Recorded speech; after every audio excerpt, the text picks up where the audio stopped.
आंखें खोलो। कुश, थोड़ा सा जल लेके आओ। उठो।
वाह माता सरस्वती।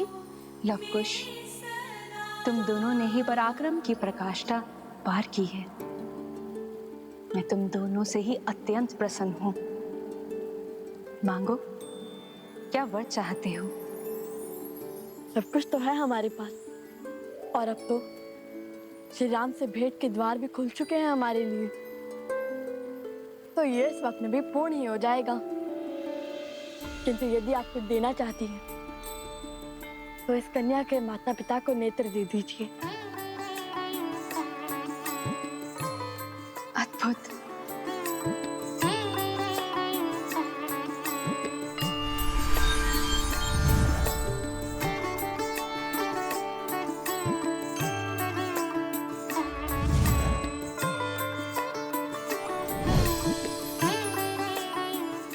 ये भगवान विष्णु का प्रतिरूप दिव्य शालिग्राम है। ये उस दंपत्ति को दे देना, उनकी दृष्टि लौट आएगी।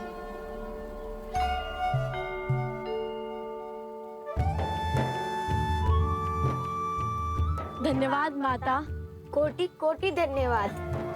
तुम दोनों ने अपना स्वार्थ छोड़ के दूसरों का कल्याण चुना। तुम दोनों का अपनी इच्छाओं पर पूर्ण नियंत्रण है। ये दुष्ट तुमने परास्त किया है, ये इच्छाओं का स्वरूप है। कुछ समझ नहीं आया माता। धर्म के 4 पग हैं। सत्युग पूर्ण होने से 3 पग रह गए थे।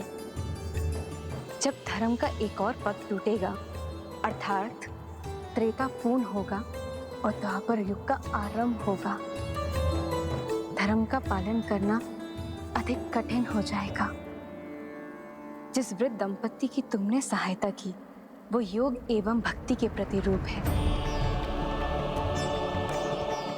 ये दुष्ट वास्तव में इच्छाएं हैं। जैसे जैसे इच्छाएं बलवान होती है, वैसे वैसे ही भक्ति आडंबर बन जाती है और योग केवल शारीरिक श्रम बन जाता है। स्मरण रखना लवकुश, जिसका मन मर्यादा में हो, वो पुरुषोत्तम होता है। मर्यादा पुरुषोत्तम तो श्री राम है, और जब तक वो इस भूमि पर है, धर्म को किसका भय? हम अयोध्या जाकर श्री राम कथा का गान करने ही तो आए थे। तो फिर इसलिए मैं अपनी ओर से तुम दोनों को एक भेंट देती हूँ। इसे आशीर्वाद समझ के अपने पास रख लो।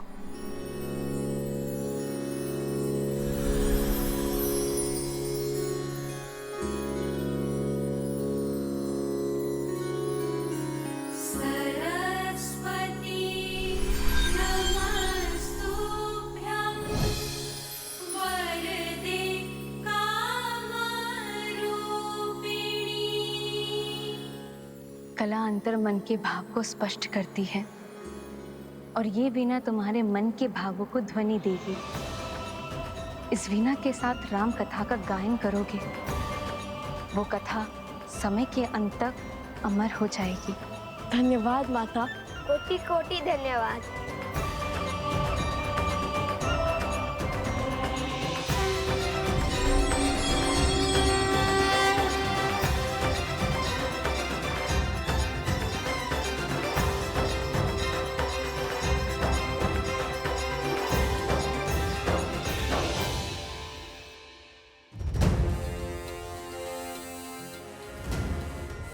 तनिक ऊपर से देखना होगा।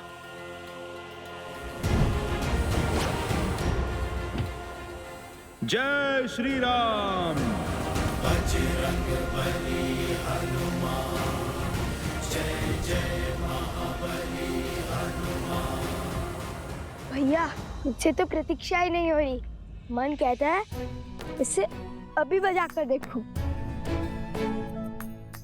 माता सरस्वती ने कहा था कि ये हमारे मन के भावों को ध्वनि देती है, इसलिए हम इससे राम भक्ति की धुन में गुंजाते हैं।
इतनी सुंदर धुन है।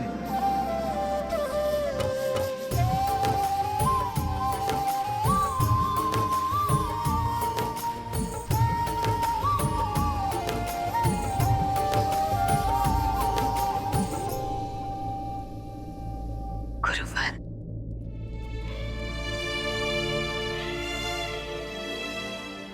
गुरुवर, मेरे लव कुछ ठीक तो है ना? क्या कहा भगवान वाल्मीकि ने? सब कुशल मंगल है देवी। वैसे भी जब पिता के कार्य में पुत्र निमित्त बने तो उससे अधिक शुभ और क्या हो सकता है। भैया ये अश्वतनिक अशांत लग रहा है। वो इसलिए क्योंकि अश्व हमेशा वन में वृक्षों के बीच टोली में घूमते हैं ताकि उनकी रक्षा हो सके, और ये अश्व अकेला है, वृक्षों से भरे वन में विचरण कर रहा है। सिंहों का आखेट बन सकता है। क्या पता ये अश्विनी कुमार में से एक हो। वैसे भी पग पग पर हमारी परीक्षा हो रही है।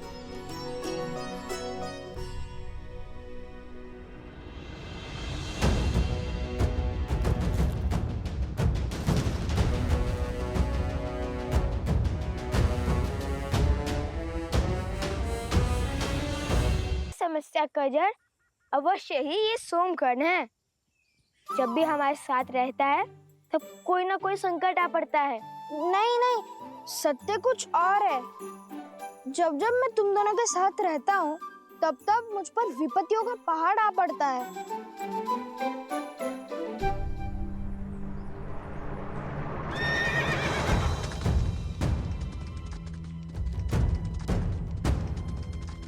संभाल कर मित्र, चोट लग जाएगी।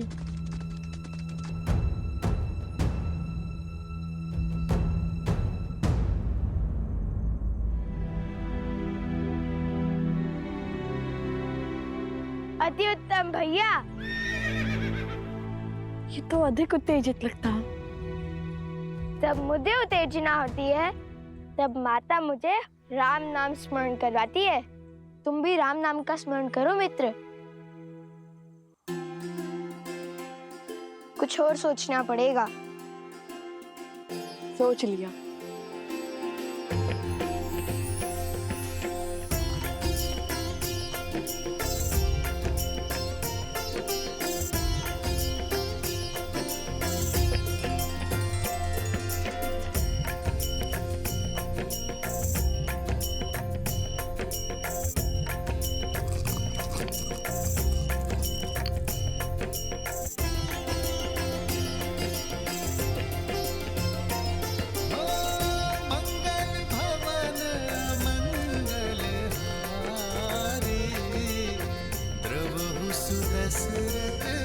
अजर बिहारी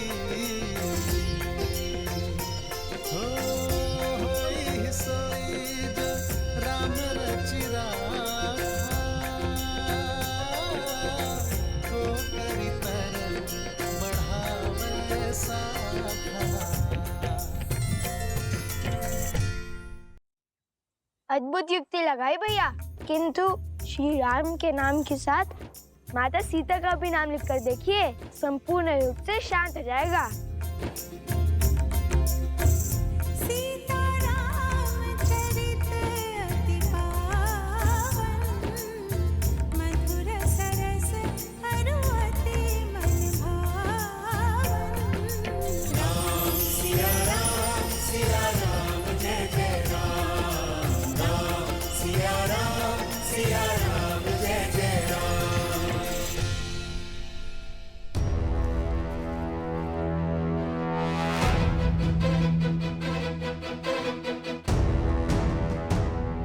वो रहा अश्व।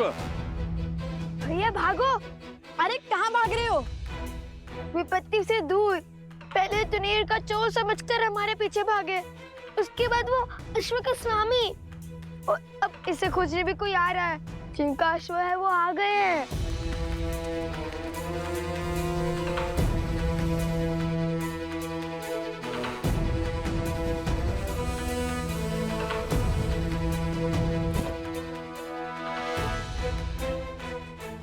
हम चलते हैं, कहीं हमें अश्व चोर ना समझ लिए। इन्हें समझाने लगे तो अयोध्या जाने का अवसर छूट जाएगा। बात तो उचित है। ठीक है मित्र, अपना ध्यान रखना। हम चलते हैं। यदि प्रभु श्री राम ने चाहा तो फिर भेंट होगी।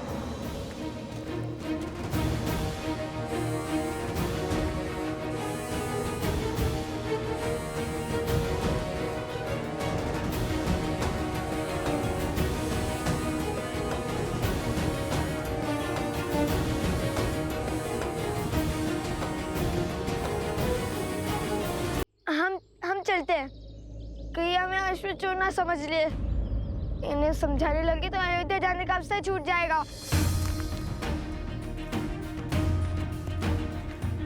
बात तो उचित है। ठीक है मित्र, अपना ध्यान रखना। हम चलते हैं। यदि प्रभु श्री राम ने चाहा तो फिर भेंट होगी।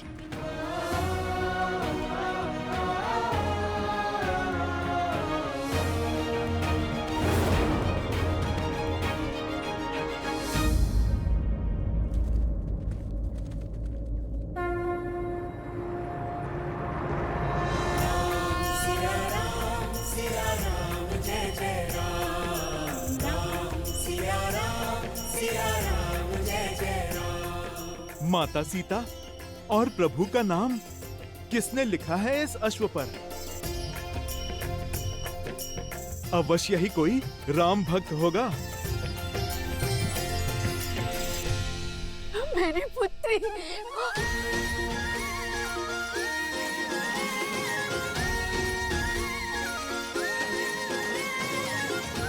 जय श्री राम। जय श्री राम। हम बहुत आभारी हैं आपके। आपने हमारी पुत्री को हमें लौटाया। आप सब कुशल तो है ना? बिल्कुल, हमें भला क्या हो सकता है। समझ नहीं आता कैसे आपका आभार प्रकट करें। इसकी कोई आवश्यकता नहीं। हमने केवल अपना कर्तव्य निभाया है, इसमें आभार कैसा? परंतु हाँ, पुरस्कार अवश्य मिल गया हमें। हमसे प्रसन्न होकर माता सरस्वती ने हमें दर्शन भी दिए और आपके लिए ये भेंट भी। भेंट?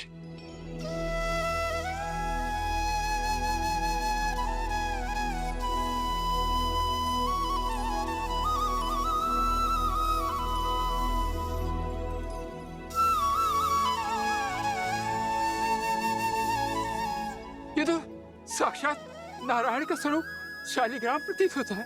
ये शालिग्राम ही है, और यदि ये माता सरस्वती ने दिया है तो इसमें अवश्य ही कोई गुण बात होगी।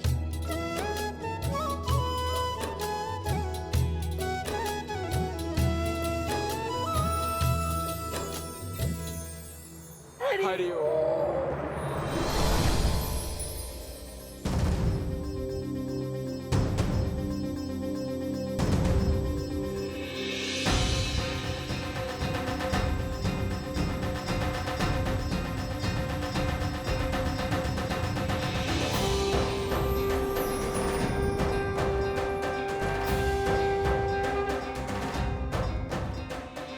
मेरी दृष्टि वापस आ रही है।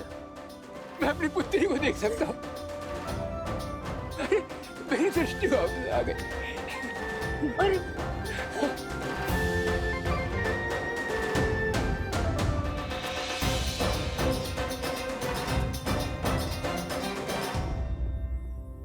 आप दोनों साक्षात भगवान हैं। नहीं, भगवान तो स्वयं श्री राम है।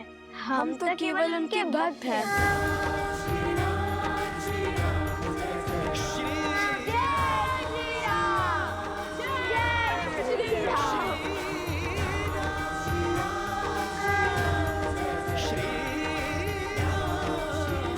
प्रभु, जब तक हम पहुंचे तब तक वो राम भक्त जा चुके थे। लगता है नियति ने अपना निर्णय ले लिया है। अयोध्या की धर्म ध्वज लहराने वाले अश्व को चुन चुकी है ना गुरुदेव? हाँ, अब इस अश्व पर संसार की धुरी का नाम है। राम के नाम से शुभ और क्या हो सकता है महाराज? नहीं आचार्य, सीता के नाम ने उसे शुभ बनाया है।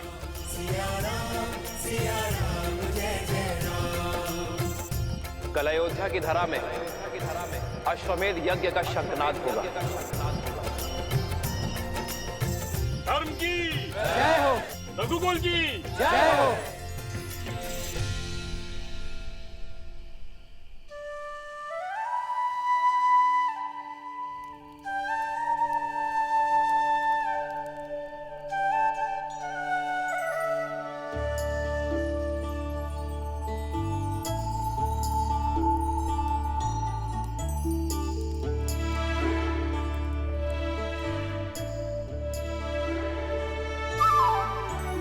निकला रही तो सोते क्यों नहीं?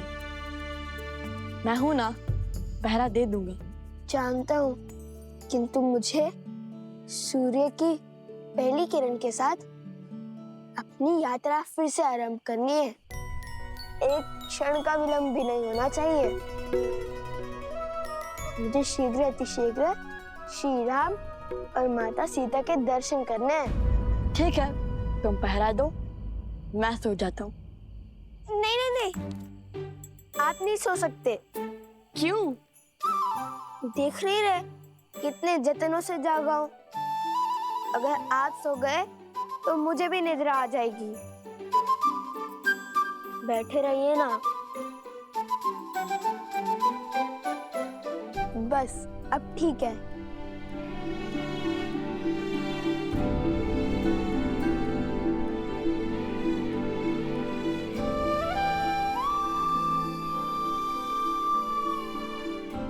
कितने भोले हैं ये।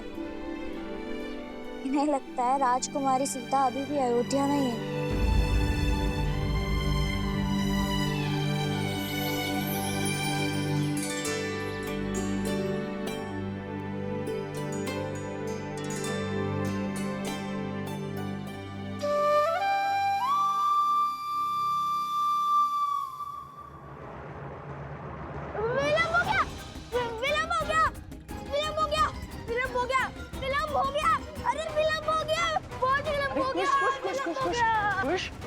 शांत हो जाओ।